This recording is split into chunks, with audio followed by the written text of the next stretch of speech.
എല്ലാവർക്കും നമസ്കാരം. ലളിതാ സഹസ്രനാമം ചൊല്ലുന്ന വീട്ടിൽ ഭയം വേണ്ട. ശക്തി സ്വരൂപിണിയും പ്രപഞ്ചമാതാവുമായ ആദിപരാശക്തി ത്രിശൂലധാരിയാണ്. ഇച്ഛാശക്തി, ക്രിയാശക്തി, ജ്ഞാനശക്തി എന്നിവയുടെ പ്രതീകമാണ് ത്രിശൂലം. ഈ മൂന്ന് ശക്തികളും ദേവിയിൽ നിക്ഷിപ്തമായിരിക്കുന്നു. ദേവി പ്രീതിക്ക് ഏറ്റവും ഉത്തമമായ മാർഗമാണ് ലളിതാ സഹസ്രനാമ ജപം. ലളിതാ സഹസ്രനാമത്തെക്കുറിച്ച് ആലോചിക്കുമ്പോൾ മനസ്സിൽ കയറി വരുന്ന നിരവധി സംശയങ്ങളുണ്ട്. നാമം ചൊല്ലുമ്പോൾ തെറ്റിയാൽ കുഴപ്പമുണ്ടോ? രാവിലെ തന്നെ ചൊല്ലണോ? ഇടയ്ക്ക് വെച്ച് നിർത്തിയാൽ ദോഷമുണ്ടോ? അതിനെല്ലാം ഒറ്റൊരുത്തരമേ ഉള്ളൂ. അമ്മയെ സ്നേഹിക്കുന്നതിന് സമയമോ കാലമോ നോക്കേണ്ടതില്ല. ഭഗവതിയെ മാതൃസ്വരൂപമായി കരുതി എപ്പോൾ വേണമെങ്കിലും ധ്യാനിക്കാം.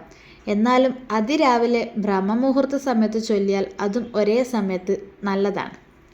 എപ്പോൾ എത്ര തവണ ചൊല്ലുന്നു എന്നതിലല്ല, എങ്ങനെ ചൊല്ലുന്നു എന്നതിലാണ് പ്രാധാന്യം. രാമരാമ എന്നത് മരാമര എന്ന് ചൊല്ലിയ കാട്ടാളൻ വാൽമീകി മുനിയായതും ഉദാഹരണമാണ്. ലളിതാ സഹസ്രനാമം ജപിക്കുമ്പോൾ അറിയാതെ വരുന്ന അക്ഷരത്തെറ്റുകൾ ഭക്തിയുടെ മുന്നിൽ നിർവീര്യമാകും. നിത്യവും ജപിച്ചാൽ മനസ്സ് ശാന്തമാവുകയും ഏത് പ്രതിസന്ധികളെയും നേരിടാനുള്ള മനക്കരുത്ത് ലഭിക്കുകയും ചെയ്യും. ആപത്ത് നേരിടുമ്പോൾ എന്തു ചെയ്യണം? ആദിപരാശക്തിയുടെ പാദങ്ങളെ സ്മരിക്കണം.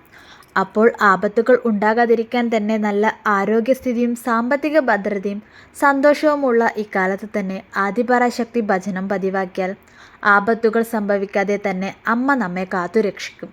അതുകൊണ്ട് പരാശക്തിയുടെ പാദങ്ങൾ എപ്പോഴും മനസ്സിൽ സ്മരിച്ചുകൊണ്ട് ജീവിക്കുകയാണ് നല്ലത്. സാക്ഷാൽ ജഗദംബികയുടെ പൂർണ്ണമായ ഭക്തി തന്നെയാണ് ശ്രീ ലളിതാ സഹസ്രനാമം പാരായണം ചെയ്യാനുള്ള യോഗ്യത. മനഃശുദ്ധിയും ശരീരശുദ്ധിയും പ്രധാനമാണ്. മറ്റുള്ളവരെ നിന്ദിക്കരുത്, ആരുടെ കുറ്റങ്ങളും കുറവുകളും പറയരുത്, ആരെയും ദ്രോഹിക്കരുത്. ഇതെല്ലാം മനസ്സിനെ അശുദ്ധമാക്കും. ലളിതാ സഹസ്രനാമം വായിക്കണമെന്ന ആഗ്രഹം നമ്മുടെ ഉള്ളിൽ ജനിക്കുന്നത് തന്നെയാണ് ദിവ്യമായ ഈ കൃതിയുടെ പാരായണത്തിന് അർഹത നേടിയതിൻ്റെ ലക്ഷണം. ദേവി തന്നെയാണ് നമ്മുടെ ഗുരു. അതിനാൽ ദേവിയെ ഗുരുവായി സങ്കല്പിക്കാം. ഭക്തിയും മനഃശുദ്ധിയും ഏകാഗ്രതയും അക്ഷരസ്ഫുടതയും പാരായണത്തിന് അനിവാര്യമാണ്. മാതൃസ്വരൂപിണിയാണ് ദേവി. ദേവിയുടെ മാതൃസ്വരൂപം വർണ്ണനാതീതമാണ്. മക്കളുടെ വിഷമഘട്ടത്തിൽ അമ്മ ഓടി വന്ന് സമാധാനിപ്പിക്കുന്നത് പോലെ ഭക്തരുടെ ക്ലേശം കണ്ടറിഞ്ഞ് ശാന്തി വരുത്തും. ദേവീ സ്മരണ ഉണ്ടാകുന്ന നിമിഷം തന്നെ ഭക്തന്റെ മനസ്സിലെ മാലിന്യമില്ലാതാകും. ദേവിയുടെ രൂപഭാവങ്ങൾ വർണ്ണിക്കുന്ന ഈ സ്തോത്രത്തിലെ ഓരോ നാമവും ഓരോ മന്ത്രങ്ങളാണ്. ശ്രീമാത എന്നു തുടങ്ങി ലളിതാംബിക എന്ന നാമത്തിൽ ഈ സഹസ്രനാമം പൂർണ്ണമാകുന്നു. അതായത് അമ്മയിൽ നിന്നാരംഭിച്ച് അമ്മയിൽ തന്നെ ലയിച്ചു ചേരുന്നു. ലളിതാ സഹസ്രനാമ ജപത്തിലൂടെ മനസ്സ് ശാന്തമാവുകയും ഏത് പ്രതിസന്ധികളെയും നേരിടാനുള്ള മനക്കരുത്ത് ലഭിക്കുകയും ചെയ്യും. അർത്ഥമറിഞ്ഞ് ജപിക്കുന്നത് ഇരട്ടി ഫലം നൽകും. ഭഗവതിയുടെ 1000 നാമങ്ങൾ ഉൾക്കൊള്ളുന്ന സ്തോത്രഗ്രന്ഥമാണ് ശ്രീ ലളിതാ സഹസ്രനാമം. ലളിതാ സഹസ്രനാമം നിത്യവും പാരായണം ചെയ്യാൻ കഴിയാത്തവർ പൗർണമി, അമാവാസി, ചൊവ്വ, വെള്ളി ദിവസങ്ങളിൽ പാരായണം ചെയ്യാമെന്ന് പറയുന്നു. അർത്ഥം കഴിയുന്നത്ര മനസ്സിലാക്കി വേണം ഈ നാമം ജപിക്കാൻ. തുടങ്ങിയാൽ ഇടയ്ക്ക് വെച്ച് നിർത്താതെ അവസാനിപ്പിക്കുന്നതാണ് ഏറ്റവും നല്ലത്. രോഗശാന്തി വരുത്താനും നെഗറ്റീവ് ഊർജം നീക്കാനും ഇത് ഏറെ നല്ലതാണ്. വിദ്യാർത്ഥികൾക്ക് പഠനത്തിൽ മികവ് ലഭിക്കും. ശരീരശുദ്ധി വരുത്തി വേണം ജപിക്കുവാൻ. മനസ്സ് ഏകാഗ്രമാക്കി ജപിക്കണം. നിത്യവും ലളിതാ സഹസ്രനാമം പാരായണം ചെയ്യുന്ന വീട്ടിൽ അന്നത്തിനോ വസ്ത്രത്തിനോ കുറവുണ്ടാകില്ല എന്നാണ് വിശ്വാസം.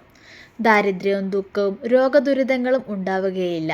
ഐശ്വര്യം വർദ്ധിക്കും. സന്താന സൗഭാഗ്യത്തിനും സന്താനങ്ങളുടെ ശ്രേയസ്സിനും വൈധവ്യദോഷം ബാധിക്കാതിരിക്കാനും ആയുരാരോഗ്യ സൗഖ്യത്തിനും ലളിതാ സഹസ്രനാമ ജപം നല്ലതാണ്. ഈ സഹസ്രനാമ ജപത്തിലൂടെ അത്ഭുതപ്പെടുത്തുന്ന മാറ്റങ്ങൾ അനുഭവിച്ചറിയാനാകും. ലളിതാ സഹസ്രനാമത്തിൻ്റെ ഫലങ്ങൾ അനുഭവിച്ചവർ നിരവധി ആൾക്കാരുണ്ട്. വളരെ ശക്തിയും ഊർജവും നൽകുന്ന നാമജപമാണിത്. ആഗ്രഹ സഫലീകരണത്തിനും ദുരിത നിവാരണത്തിനും സങ്കടഹരണത്തിനും സർവ്വ ഐശ്വര്യത്തിനും നല്ലതാണ് ശ്രീ ലളിതാ സഹസ്രനാമം. ദേവി മഹാത്മ്യം മുഴുവൻ ജപിച്ചാലുള്ള ഫലം ലളിതാ സഹസ്രനാമം ഒരു തവണ ജപിച്ചാൽ ലഭിക്കുമെന്നാണ് കരുതുന്നത്. സമ്മർദ്ദവും ഉത്കണ്ഠയും കുറയ്ക്കാൻ ലളിതാ സഹസ്രനാമം സഹായിക്കുമെന്നാണ് പറയുന്നത്. മന്ത്രജപമായതിനാൽ സ്ത്രീകൾ ആർത്തവ സമയത്ത് ലളിതാ സഹസ്രനാമം ജപിക്കാതിരിക്കുക. ഈ സഹസ്രനാമം ജപിച്ചുകൊണ്ടിരിക്കുന്ന ഒരാൾക്ക് ആർത്തവ സമയം ജപിക്കാൻ കഴിയാതെ വന്നാൽ എന്തോ പോലെയാണ്. എങ്കിലും ഈ ആർത്തവ സമയത്ത് ഈ നാമങ്ങളൊക്കെ നാവിൻ തുമ്പത്ത് വന്നിട്ടുണ്ടാകും. ലളിതാ സഹസ്രനാമം ജപിച്ചാൽ ഭഗവതി രഹസ്യങ്ങളുടെ രഹസ്യം നമുക്കായി തുറന്നു തരുമെന്ന് പറയുന്നു. എല്ലാ സഹസ്രനാമത്തിലും വെച്ച് ലളിതാ സഹസ്രനാമത്തിൽ വീണ്ടും നാമങ്ങൾ ആവർത്തിക്കപ്പെടുന്നില്ല എന്നതാണ് വ്യത്യാസം. തുടക്കത്തിൽ ലളിതാ സഹസ്രനാമം ജപിക്കുമ്പോൾ തെറ്റുകൾ സംഭവിക്കാം. പക്ഷേ സ്ഥിരമായി മനസ്സിരുത്തി വായിച്ചാൽ അത് ശരിയാകും. അർത്ഥമറിഞ്ഞുകൊണ്ട് സഹസ്രനാമം ജപിക്കുന്നതാണ് ഏറ്റവും ഉത്തമം.